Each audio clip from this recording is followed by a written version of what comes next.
understanding that the most effective camouflage isn't darkness, but the appearance of legitimacy and purpose, extend it even more. 10:07 p.m. In the early morning hours, federal agents conducted a coordinated operation in Northbridge, targeting what appeared to be a legal aid organization serving immigrants. The raid uncovered that the nonprofit was actually a cover for a large-scale synthetic drug operation, complete with manufacturing equipment and dangerous opioids hidden in the basement. The operation, dubbed Iron Veil, had been years in the planning. Intelligence agencies had been tracking financial irregularities and suspicious activity patterns that eventually led them to the organization. What began as a routine investigation into immigration fraud evolved into something far more sinister, as investigators pieced together connections between the legal aid office, unexplained drug overdoses in the region, and unusual patterns in local law enforcement response times. The initial breakthrough came from an unlikely source. A forensic accountant reviewing nonprofit tax filings noticed that Harbor Legal Aid's reported expenses didn't align with typical organizations of its size. The discrepancies were subtle: inflated utility costs, unusual vendor payments, inconsistent staffing numbers, but they formed a pattern. When cross-referenced with increased emergency room admissions for synthetic opioid overdoses in surrounding neighborhoods, a disturbing picture emerged.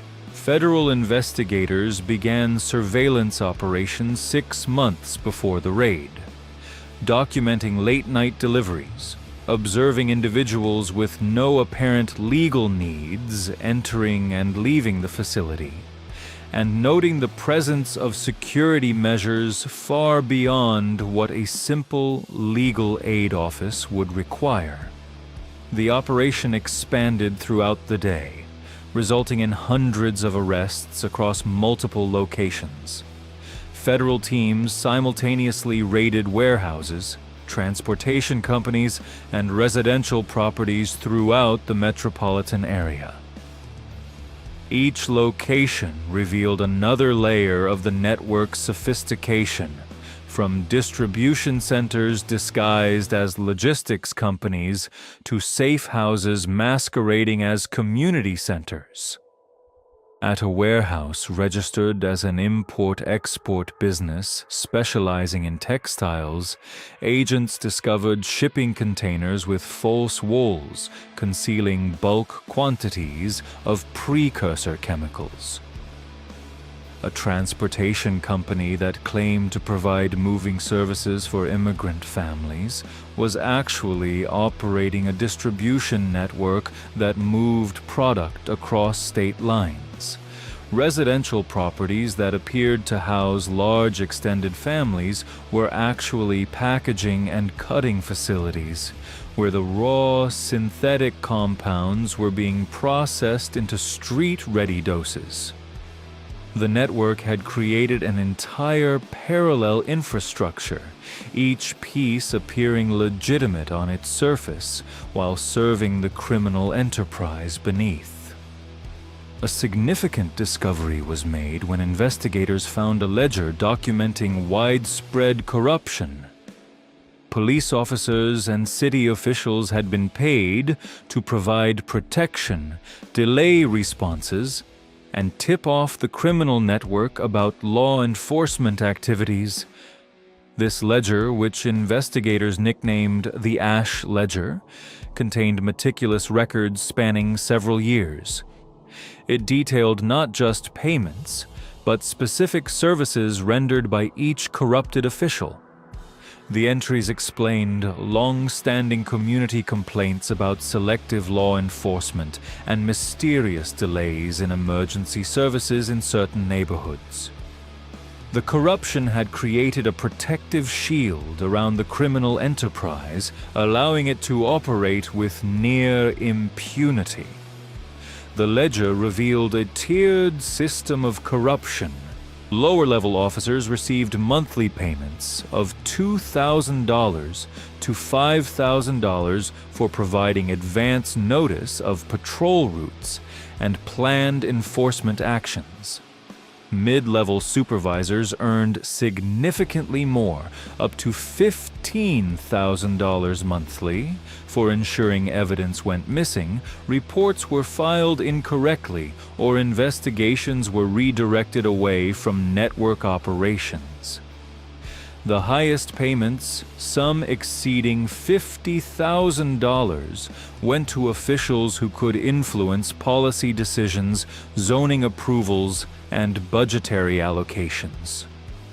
One city council member had received over $300,000 across 3 years in exchange for blocking increased police presence in key neighborhoods and opposing the installation of security cameras in areas where the network operated. The ledger also contained details that made investigators' blood run cold.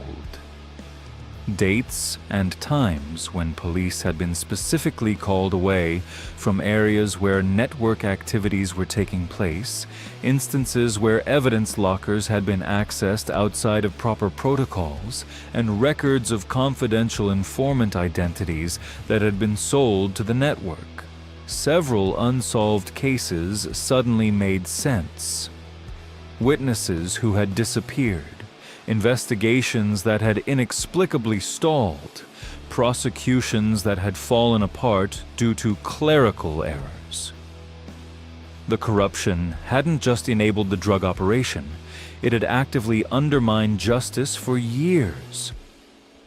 When federal agents attempted to transport detainees, organized civilian resistance blocked their convoy.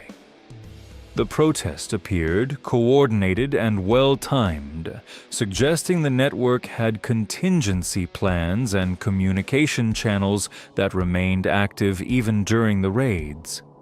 Hundreds of people had assembled within minutes of the convoy's departure, far too quickly to be spontaneous. They carried professionally printed signs with consistent messaging, wore coordinated clothing, and moved with practiced precision. Later analysis of social media and encrypted messaging apps revealed that the network had developed an extensive early warning system. Lookouts positioned throughout the city had been texting updates about federal movements, while community organizers, some knowingly working for the network, others unwittingly manipulated, had activated phone trees and mass messaging systems designed ostensibly for immigrant rights activism, but co-opted for criminal purposes. The crowd's tactics were sophisticated. They used vehicles to create roadblocks, deployed bicycle activists to surround the convoy, and even flew drones to monitor police movements and direct protesters to vulnerable points in the route. Some protesters were genuinely concerned community members who believed they were defending immigrants from unjust deportation. Others were paid participants, recruited through cash payments and promises of legal help for their own family members. The network had weaponized legitimate social justice concerns, turning authentic community fear and solidarity into a tool for obstruction. Authorities used a sonic device to disperse the crowd.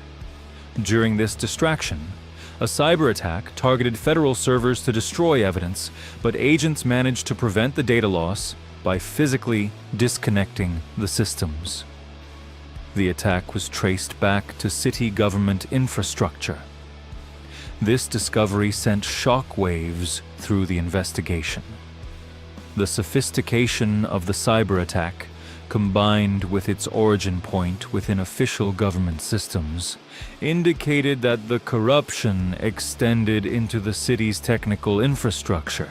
It raised troubling questions about how deeply compromised municipal systems had become and how long this infiltration had been occurring undetected.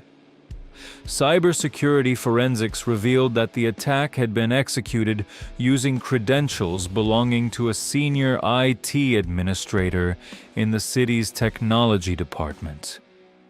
The administrator, who had worked for Northbridge for over a decade, had been providing the network with access to government systems for at least 3 years.